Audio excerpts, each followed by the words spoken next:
I'm Cheryl Mitchell, the president of Tree Levin, which is a retreat and learning program located on a sheep farm here in Addison County. And it's been our pleasure for the last few years to cooperate with Building Bright Futures to find out what's going on in the early childhood world. And there's an exciting new person in our community that I'm going to be talking to today. His name is DiFranco. He's the new director of after-school programs at Mary Johnson Children's Center. So welcome, Dan. We're thrilled that you're here. Thank you. It's so nice to be here. Thank you so much for having me. So maybe you could just give us a little bit of, how did you end up here? Great question. So I'll go all the way back to maybe when I first started working with kids. Okay. So I actually grew up in Florida, and my first job with kids was the summer after I graduated high school. I worked at a summer camp called the Everglades Youth Conservation Camp. So I actually got to work in the Everglades, and I was a canoe and kayak instructor. Oh, sounds great. So it was amazing. I did that for 2 summers in a row. And it was kind of mid-elementary to middle school age, and it was really kind of my first exposure to kids in a non-traditional educational setting where, you know, there's not exactly a curriculum that we're teaching, but we're able to think of fun ways to teach kids new skills, social, emotional development, and things like that, and just have fun in summer. So one of my first proud games that I created was called, it was like a tag game in the canoes. So I'd put a piece of tape on the front and back of the canoes, and then the kids would have to use all of the paddles styles that they learned to try to maneuver around to grab the other team's tape, and whatever team had the most pieces of tape at the end of the game won the game. I can imagine that happening on Lake Dunmore, some field trip time. Yep, summer. I want to bring it up here. It was so fun. So that was my first exposure. I'm heavily influenced by my mom. She was a high school teacher for 23 years. She taught at the high school I went to. Amazing person. All of my friends had her, and they just thought she was the best teacher ever. She was one of those people that, growing up, she just always had intentional lessons that she would give me, you know, and realizing them more now that I'm an adult, really just kind of got me in this mindset of really the importance of teaching kids and the language that we use and staying positive and just kind of influencing them to become outstanding citizens, basically, and giving back to the community and why that's so important. And you've been doing this for? Over a decade. So when I moved up to Vermont, I started working in South Burlington School District. So at first I started out part-time as a counselor, and then I got a program director job there about 2 years into that job. And then I had that same job for about 11 and a half years at one school, Rick Marcotte Central School. Quick shout out to all the teachers and staff and kids that go there. I love that school so much. I really, obviously I have a lot of community consciousness in mind when I'm doing programming, but there was just something amazing about that community that made me really want to do whatever I could to make the after-school program as fun as possible for the kids, as accessible as possible for the parents, and it was nice because it's very, very rare in the United States that there's an after-school program that is part of the school district. Mostly it's private, private after-school programs. Sometimes they have permission, like we do here in Middlebury, where we can operate out of a public school.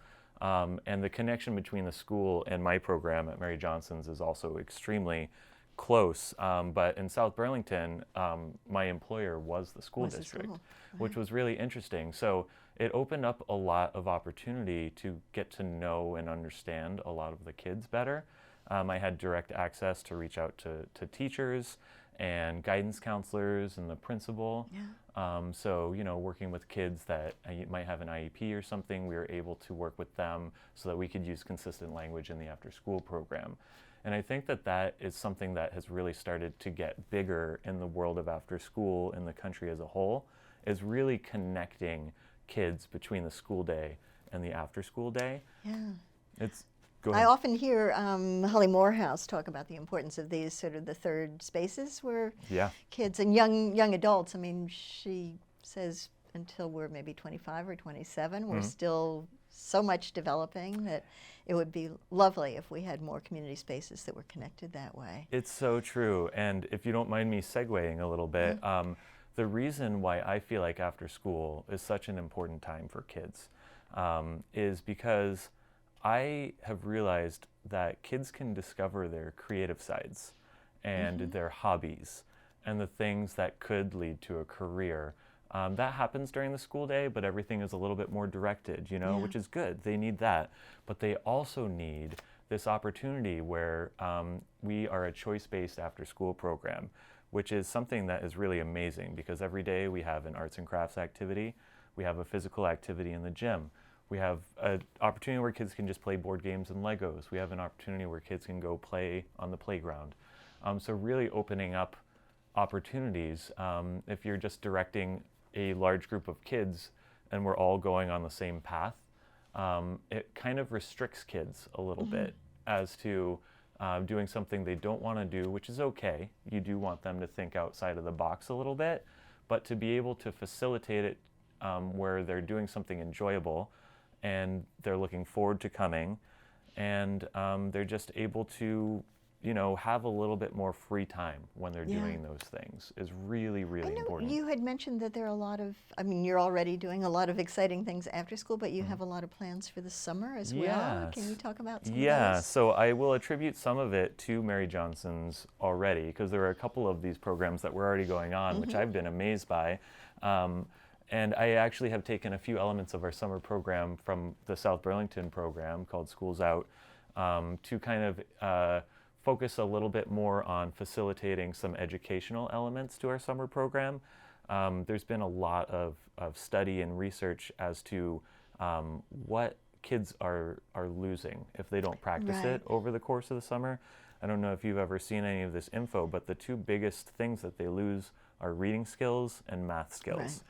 And so if you picture a kid that is not able to or isn't given the opportunity to practice reading over the course of a summer every year, that's about 2 or 3 months lapse that's happening each year, which kind of makes them go a little bit further back.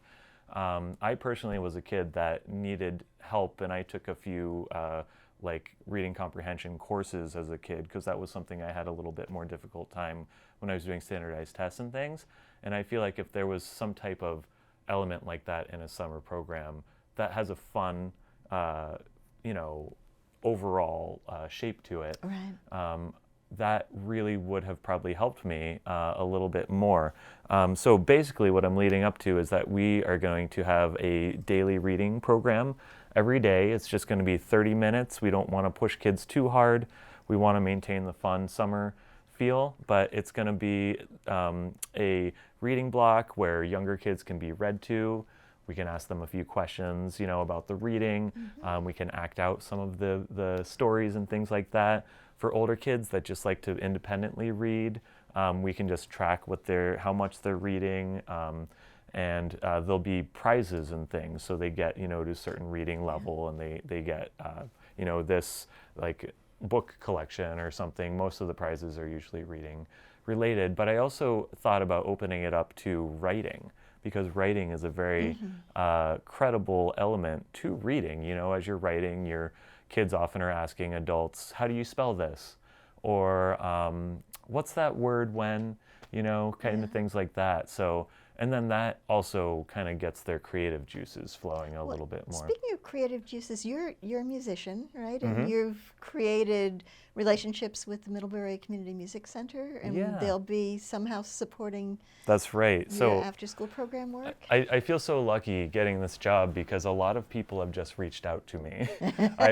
I have reached out to some people asking about summer programming, and if there's anybody willing to, you know, come in and do some type of workshop or something. But Sadie at the Middlebury Community Music Center reached out to me, said that they're applying for a grant and they would like to offer us some type of introductory music programming for our after-school program. So just amazing working directly with a place that I knew about when I started working here, and I was just so excited to kind of see what this center was all about, and for them to reach out and kind of just say, hey, we'd love to offer you this for your program. And the other amazing thing is it's not just for summer, but the grant would go through summer all the way through next year and the following summer. So it's a sustainable thing.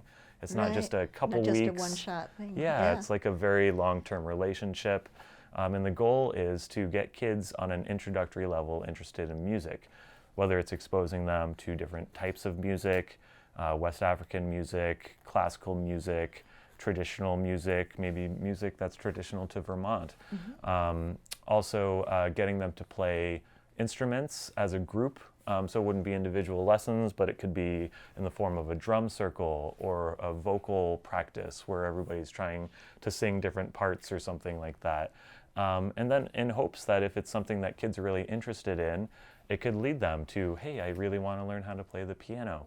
I love the drums, and it could get them interested at an early age. You know, maybe they would become interested in West African music, and you were in the Peace Corps, is that right? Can you tell us about that part of your life experience? Yes, I'll try to spare too much time on this because it was an incredible era of my life. But in 2006 to 2008, I joined the U.S. Peace Corps after I got my undergraduate degree. It was, I wanted to go to Africa because I had done a semester abroad in my undergrad in East Africa, and I really was not only amazed by just the whole atmosphere of everything, but what really draws me to Africa, and I don't know why people don't talk about this more, but it's the people in Africa. You know, people think of, you know, wildlife and safaris and things like that, but honestly, like what draws me to Africa is the acceptance and the love of the people there.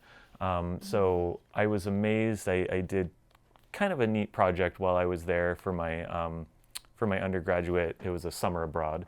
And also my older sister did the Peace Corps, and she's a huge influence in my life as well. She did it in Africa as well.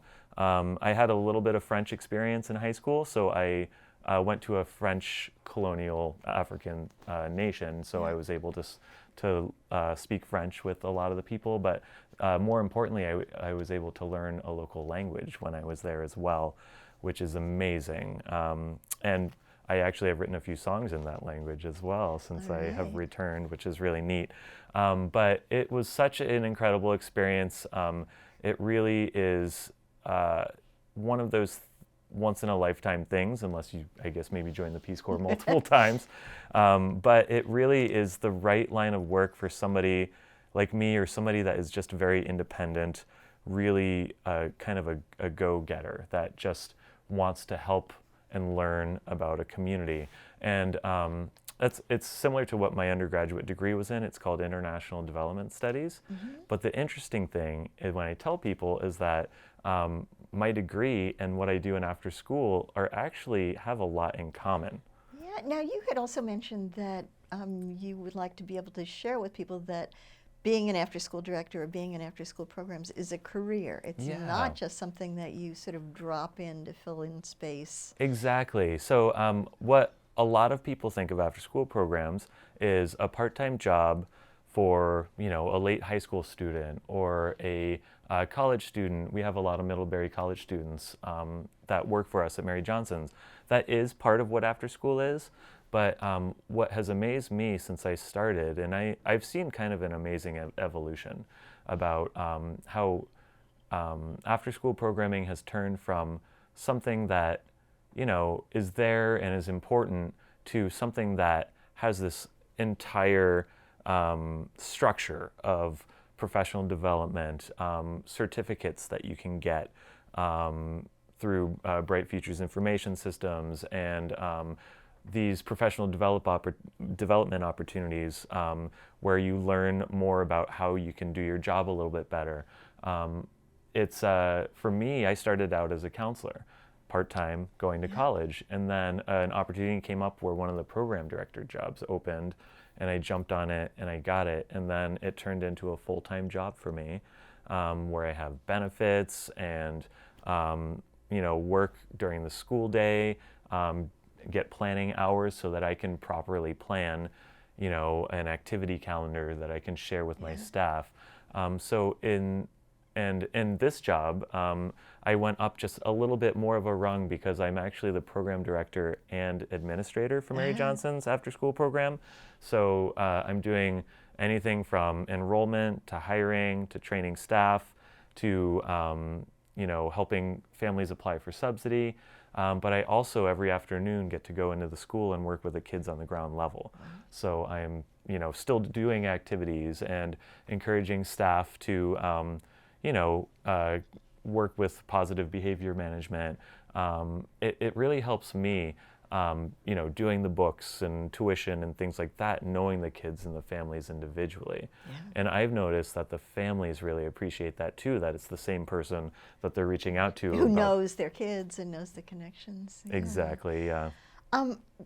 I'm worried that we're going to run out of time. Yeah, and I'm worried that I haven't asked you That's okay. everything that you would like to tell us. Yep. That's okay. Let me focus a little bit on kind of what our mission is at Mary Johnson's, but it's really also my overall mission. The number one thing is building community. I think that's part of where my degree comes in, is that when I went to the Peace Corps, really what you're taught to do is you go and you meet people and you earn their trust. You get to know them on a personal level, and then you actually get to help assess what would be a helpful project. What is the biggest need of the community? That directly applies to after school as well. What kind of activities do the kids want to do? How can I make this more accommodating for families? One thing that I've been really pushing for is during school breaks and half days, really trying to figure out how we can offer after school for families on those days, because parents don't know what to do. They have to take off of work or have somebody watch their kids or something like that. It's not easy. So trying to make it as accessible as possible for families, and building community through programs like the CIT program, teaching kids voluntarily. Did I mention the CIT program? I'm sorry. We had a chance to talk about it before we started Yes, that's on right. the screen, but maybe you can tell My us apologies. again. I just assumed everybody knew what I was talking about there. So basically, one thing that I brought from my last program in South Burlington, and the woman who was my program director when I started was the first person that came up with the CIT program, which stands for Counselors in Training. And what we do is we give the older kids in the after-school program the voluntary option to sign up for different duties and responsibilities every day when they come in. Some of them are very simple duties. We have an amazing crossing guard who, when she's before she goes to do crossing guard in the morning and when she packs up, she raises the American and Vermont flag on the flagpole at the school. So I just asked her casually one day, hey, I have the CIT program. We're always looking for new jobs that kids can help around the school. And would you like any help folding away the flag at the end of the day? And she said, that would be great. So now we have 2 kids every day that sign up to go help her. They learn how to fold the American flag properly. Just kind of builds that sense of community a little bit, So Dan, did you move down here to Middlebury, or are you commuting? What's your I am scene commuting. here? I live pretty far away. What they say in Vermont, I found in education, is you have to go to the jobs. Yeah. Because it's a small state and there's not always a lot of openings when it comes to really good quality jobs in education. A music teacher at my last school said, yeah, that's what you have to do. I live way out here. So I live in Underhill. Wow. It's about an hour 15 drive, but if that tells you anything, it tells you that I How really much you love this job. love this job. It's worth it. The other funny thing, side note, is that I have an office at Mary Johnson's, and it's my own office, and I got a futon. So I have the option to stay at the office here in town if there's a snowstorm or an early morning or something. So Perfect. pretty amazing, right? Yeah. Very I used to drive facilitating. over the mountain every day, so yeah. Yep. I appreciate what It's you do. okay. I listen to music or podcasts or something like that. So when you talk about after school, how old are the kids? Do you have teenagers, or what's the age Nope. range? So we're just serving the elementary age population. So they have to have started kindergarten, so 5 or 6 is the youngest, and then usually 11 or 12 are the oldest side of the group. it's amazing too how the levels change so much in age group between that. So that's why it's so good to offer these choice-based things. Sometimes we offer grade-specific opportunities for kids, because an arts and crafts activity might not be as interesting for a fifth grader that's interesting for a kindergartner. So understanding who we're presenting activities for is really important, for sure. So do you do the professional development for your staff, or do you have, how does Yes. it work that people keep learning about kids and that's programs? great. It's amazing that Vermont has had, especially before the pandemic, it's really hard to get a trainer to do professional development in these days. But there's a lot of online development that we do with our staff. We're still able to do first aid CPR, which is a huge one. Yeah. There's a couple specific ones, one called CPI training, which is to help with de-escalation for kids that need that as well. So we offer an array of different professional development opportunities for our staff.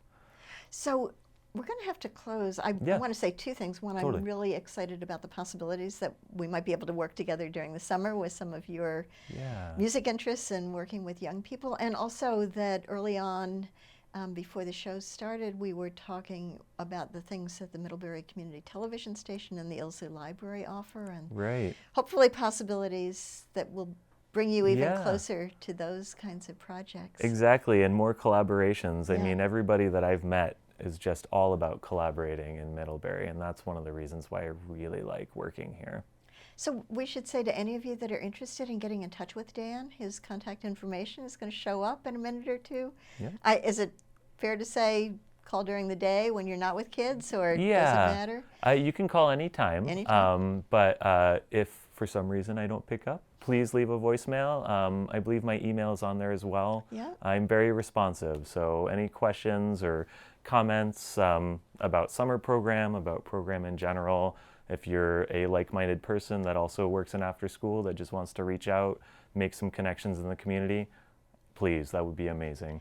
Well, we're thrilled that you're here, Dan, and you're bringing such wonderful new energy to the community. It's just been a pleasure to talk with you. Thank you. This has been a pleasure for me and an honor to be here, so thank you very much. Thanks so much. And I just want to close with giving a shout out to Darla Senecal, who's our Regional Director for Building Bright Futures, who invited Dan to come and speak with us today, and to the folks here at the station who always make it so pleasant and easy to get our messages out to the public. So feel free to call either of them as well. Thanks for watching.